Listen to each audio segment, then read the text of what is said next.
Assalamualaikum warahmatullahi wabarakatuh. Berjumpa dengan saya lagi, Bapak Ibu Guru yang hebat.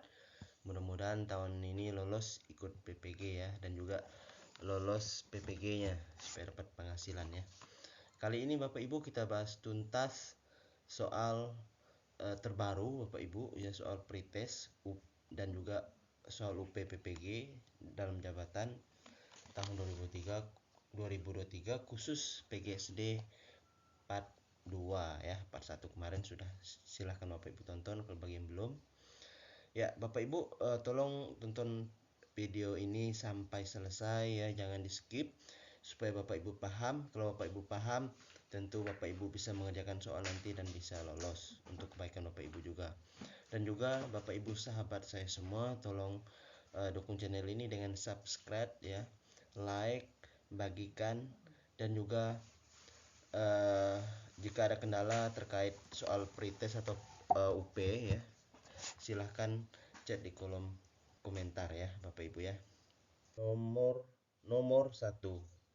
Pak Joko ketika akan melakukan kegiatan pembelajaran dengan topik penyakit menular, melakukan pretest terlebih dahulu.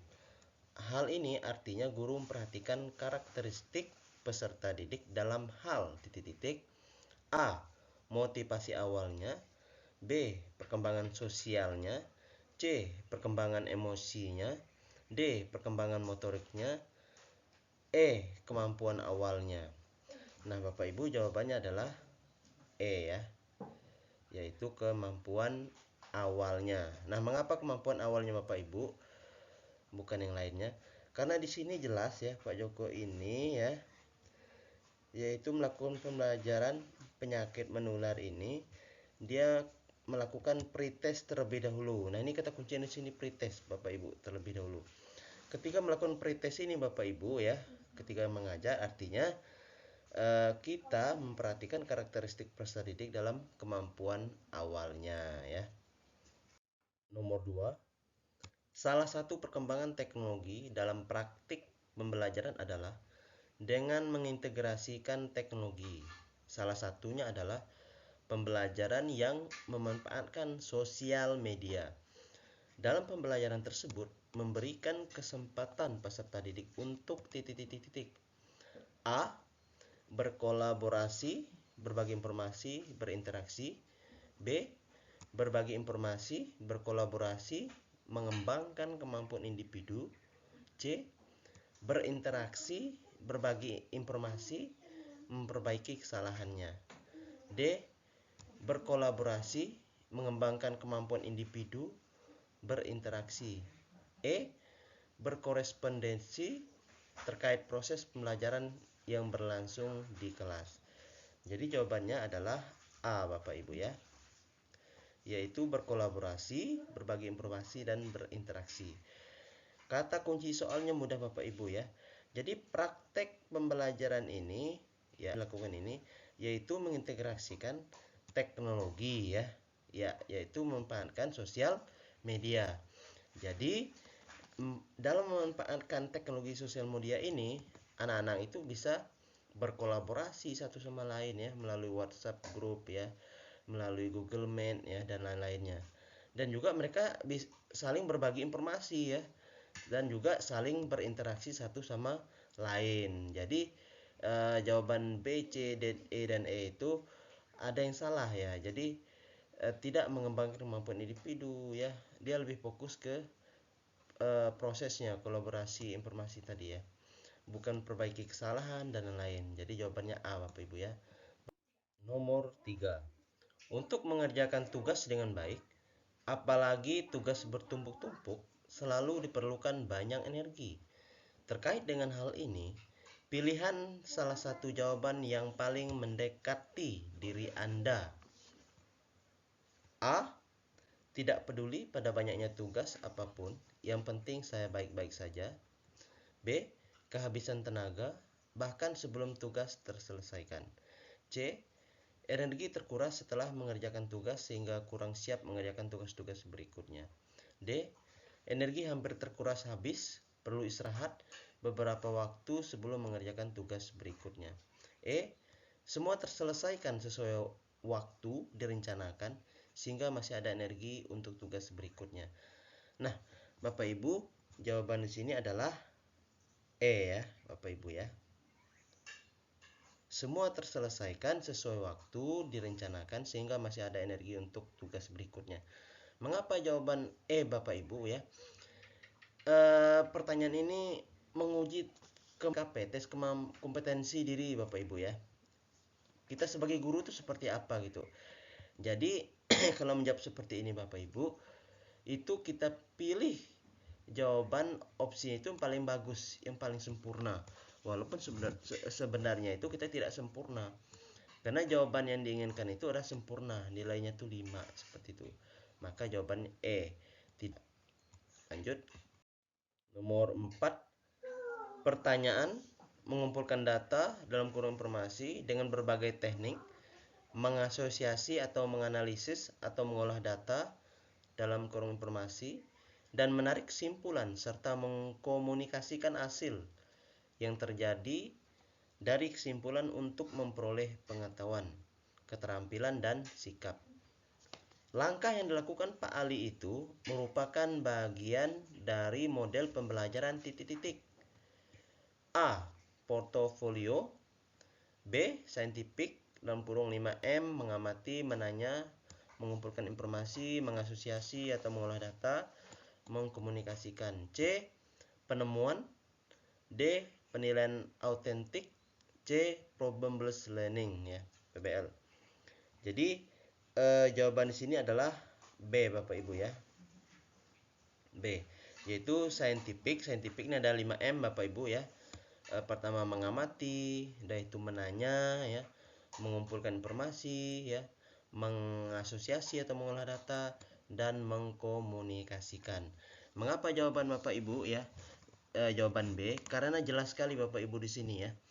Di pertanyaan awal ini sudah ada pertanyaan ya, setelah itu mereka mengumpulkan data ya. Selanjutnya mengasosiasi, mengolah data, menarik kesimpulan. Nah, kalau model seperti ini Bapak Ibu, berarti model pembelajarannya itu scientific ya. Jadi jawabannya B Bapak Ibu ya. Kita lanjut. Nomor 5. Bu Rumini melaksanakan pembelajaran yang mengakomodasi semua anggota kelompok, mengungkapkan pendapat, ide, dan tanggapan terhadap skenario secara bebas, sehingga memungkinkan muncul berbagai macam alternatif pendapat. Kegiatan yang dilakukan Bu Rumini tersebut merupakan implementasi model pembelajaran titik-titik. A. Project based learning. B. Inquiry learning.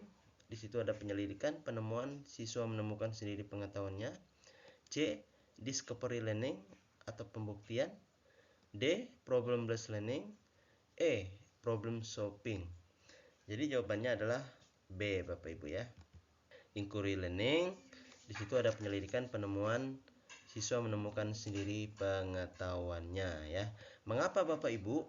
Ya di sini tadi sudah jelas ya. Mengakomodasi semua kelompok, mengungkapkan pendapat, ide, tanggapan. Nah, terus memunculkan berbagai alternatif macam-macam alternatif pendapat. Nah, kalau ada model seperti ini, itu artinya inquiry learning Bapak Ibu ya. Di situ ada penyelidikan ya, penemuan, dan siswa itu menemukan sendiri. Nah, terus problem based learning berarti ada masalah yang dikaji seperti itu. Jawabannya B yang inquiry learning ya. Kita lanjut. Nomor 6. Anda ditugaskan di sekolah kurang maju yang ditandai oleh kegiatan belajar mengajar tidak optimal, media dan sumber belajar yang minim, serta kemandirian belajar siswa rendah. Apa upaya Anda untuk menghadapi keadaan tersebut? Nah, ini TKP lagi Bapak Ibu ya. A. Saya berusaha sekuat tenaga dan pikiran untuk menemukan cara-cara baru memajukan sekolah. B. Saya mengusulkan kepada Kepala Dinas Pendidikan agar mengutamakan program peningkatan kemajuan sekolah. C. Saya minta kepala sekolah dan para guru untuk meningkatkan kualitas pembelajaran di sekolah. D. Saya mengajak partisipasi komite sekolah untuk pengadaan media dan sumber belajar yang diperlukan sekolah. E. Saya menerima keadaan sekolah sebagaimana adanya dan melaksanakan tugas mengajar sebagaimana besarnya. Jadi jawabannya adalah A, Bapak Ibu ya. Yaitu saya berusaha sekuat tenaga dan pikiran untuk menemukan cara-cara baru memajukan sekolah. Mengapa jawaban A, Bapak Ibu ya? Ya, kita sebagai guru itu tidak boleh menyerah Bapak Ibu ya. Tidak boleh berharap pada orang lain dulu itu. Jadi harus ada usaha dari kita, semangat dari kita dulu untuk majukan sekolah. Maka jawaban A ya. Kita lanjut Bapak Ibu. Nomor 7. Guru banyak menggunakan ceramah dalam kegiatan pembelajaran karena tidak tersedia media dan sumber belajar. Kondisi tersebut mengakibatkan prestasi pelajar siswa rendah. Menghadapi situasi tersebut, bagaimana cara Anda menyelesaikan? A. Saya memanfaatkan alam sekitar sekolah sebagai media dan sumber belajar untuk mengaktifkan kegiatan belajar siswa. B. Siswa menugaskan siswa membuat media dan sumber belajar yang menunjang topik pembelajaran sehingga mereka lebih aktif di kelas. C. Saya bekerja sama dengan orang tua atau wali murid untuk memberikan sumbangan dalam pengadaan media dan sumber belajar. D. Saya minta usaha untuk belajar di kelas dengan tenang dan memperhatikan penjelasan guru dengan baik agar berprestasi. E. Saya mengemukakan persoalan tersebut kepada beberapa guru dan tetap mengajar seperti biasa. Nah, Bapak Ibu, kembali lagi ya, kita sebagai guru itu seperti apa? Jadi jawaban yang paling tepat adalah A, Bapak Ibu ya. Ya, saya memanfaatkan alam sekitar sekolah sebagai media dan sumber belajar untuk mengaktifkan kegiatan belajar sekolah. Kegiatan belajar ya Bapak Ibu. Mengapa Bapak Ibu? Karena kalau ya media dan sumber belajar kurang ya, kalau ceramah saja ya siswa tidak tertarik. Nah, salah satunya untuk mengaktifkan itu adalah memanfaatkan alam sekitar. Jadi berusaha apa yang ada di sekitar dulu. Jangan kita menyerah dan lemah. Cari jawaban yang terbaik Bapak Ibu ya. Ya, kita lanjut Bapak Ibu. Nomor 8. Perhatikan beberapa komponen dari RPP untuk mata pelajaran Bahasa Indonesia adalah sebagai berikut. 1.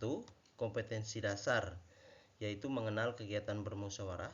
2. Indikator, yaitu menyebutkan dua ciri kegiatan bermusyawarah. 3. Tujuan pembelajaran, yaitu setelah pelaksanaan pemilihan ketua kelas dapat menyebutkan dua ciri kegiatan musyawarah dengan benar.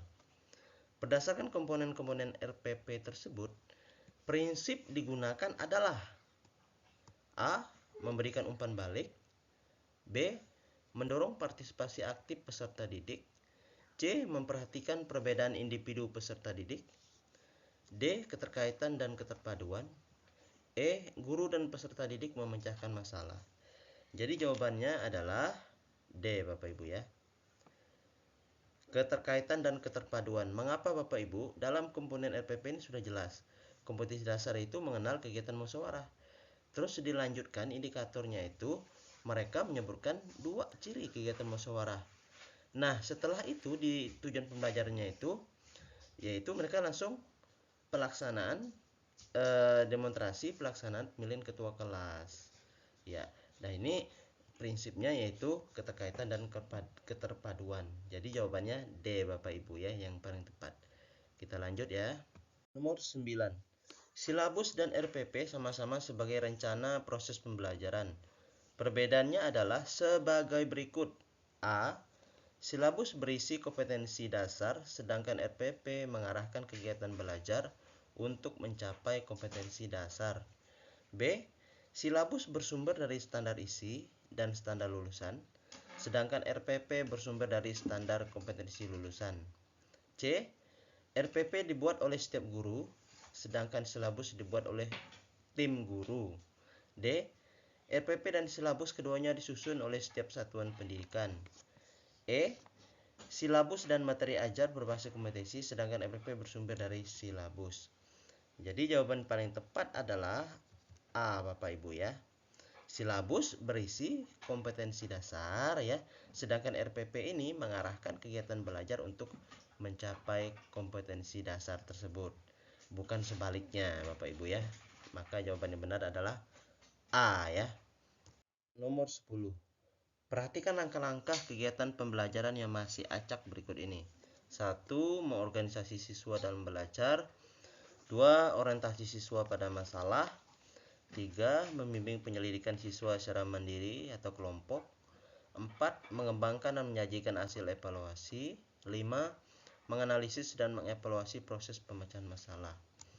Jika langkah-langkah tersebut disusun mengikuti urutan model pembelajaran problem based learning atau PBL, urutan langkah yang tepat adalah titik-titik: A 1234, B 2314, C 3214, D 21345, E 31245.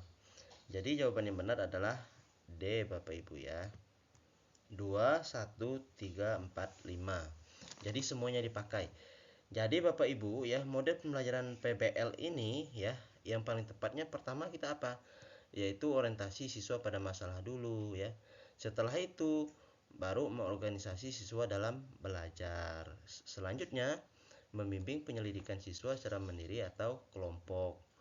Yang keempat ya, baru mengembangkan dan menyajikan hasil evaluasi. Dan yang terakhir adalah menganalisis dan mengevaluasi proses pemecahan masalah. Jadi jawaban tepat adalah D ya, 2, 1, 3, 4, 5. Sekian pembahasan kita kali ini Bapak Ibu, mudah-mudahan bermanfaat ya. Bapak Ibu bisa lolos semua ya. Bapak Ibu sahabat saya semua, mohon dukung channel ini dengan cara subscribe, like dan komen, dan juga bagikan kepada kawan Bapak Ibu semua ya. Dan kalau Bapak Ibu subscribe, Bapak Ibu akan dapat soal selanjutnya ya. Mudah-mudahan Bapak Ibu lulus semua.